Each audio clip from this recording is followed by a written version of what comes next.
রোহান খান মাত্র ১৮ বছর বয়সী এক সুদর্শন তরুণ। চট্টগ্রাম নগরের বন্দর থানার নারিকেলতলা এলাকার ছেলে। ছিলেন পরিবারের একমাত্র সন্তান। দীর্ঘদিন ধরে মায়ের সঙ্গে নানা বাড়িতে থাকতেন। শান্ত স্বভাবের এই তরুণকে নিয়ে ছিল তার মায়ের হাজারো স্বপ্ন, কিন্তু একটি বেপরোয়া মাইক্রোবাস সেই স্বপ্ন এক মুহূর্তে ধূলিসাৎ করে দিল। ঘটনা ঘটে ৩০শে জুলাই মঙ্গলবার বিকেলে। রোহান বড়পুল থেকে তার বাইকের মবিল পরিবর্তনের কাজ সেরে এক সঙ্গীকে নিয়ে ফিরছিলেন। পথে পতেঙ্গার কেপিজেড গেটের কাছে এসে বাইকের তেল শেষ হয়ে যায়। রোহান তখন রাস্তার পাশে দাঁড়িয়ে বন্ধুদের ফোন করছিলেন সাহায্যের জন্য। হঠাৎ পেছন থেকে একটি দ্রুতগতির মাইক্রোবাস ছুটে এসে তাকে সজোরে ধাক্কা দেয়। ধাক্কায় রোহান ছিটকে পড়েন রাস্তা থেকে প্রায় ২০ ফুট দূরে। প্রত্যক্ষদর্শীরা জানিয়েছেন, ধাক্কার পর রোহানের মুখে শুধু একটাই কথা ছিল, আম্মুকে ডাকো তো। এরপর আর কোনো শব্দ শোনা যায়নি।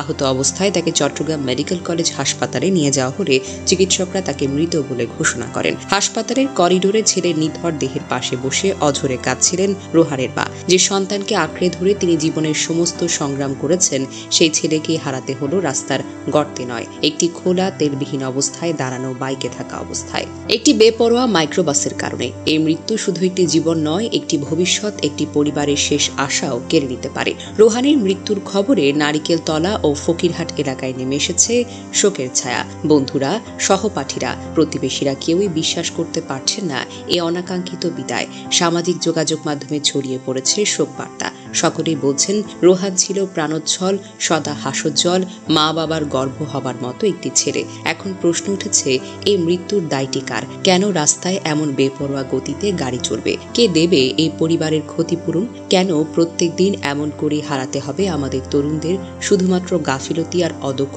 চালকদের কারণে? আমরা যে আর কত রোহানকে হারাবো।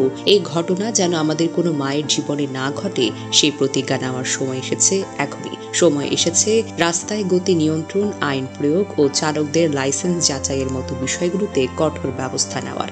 আজ রোহান নেই, কিন্তু তার শেষ কথা, আম্মুকে ডাকো না, এই সমাজকে বারবার মনে করিয়ে দেয় সড়কে গাফিলতির দায় আর অগ্রাহ্য করার কোনো সুযোগ নেই। নিহত রোহান খান নগরের বন্দর থানার নারিকেলতলা এলাকার বাসিন্দা। রোহান মেম্বার কামাল আহমেদের ছেলে। রোহান দীর্ঘদিন ধরে মায়ের সঙ্গে নানা বাড়িতেই থাকতেন। একটি সতর্কবার্তা আমাদের সবার জন্য, রাস্তার পাশে দাঁড়িয়ে এখন ফোন করাটাও যেন নিরাপদ নয়। দ্রুতগামী গাড়ি যে কোনো মুহূর্তে থাকা মানুষের অস্তিত্বেই চিনতে চায় না। তেল শেষ হওয়া একটি মোটর সাইকেলের চেয়ে দ্রুতগামী গাড়ির দায়িত্ব বেশি নয়। আজ রোহান নেই, কাল হয়তো অন্য কোনো মা হারাবে তার একমাত্র ছেলেকে। এই মৃত্যুর দায় কেবল ভাগ্যের নয়, এই দায় সমাজের, চালকের আর আমাদের উদাসীনতার। একটা ছেলের জীবন থেমে গেল এক ধাক্কায়, একটা মায়ের পৃথিবী ভেঙে গেল চোখের সামনে। তবু আমরা কি থামবো না?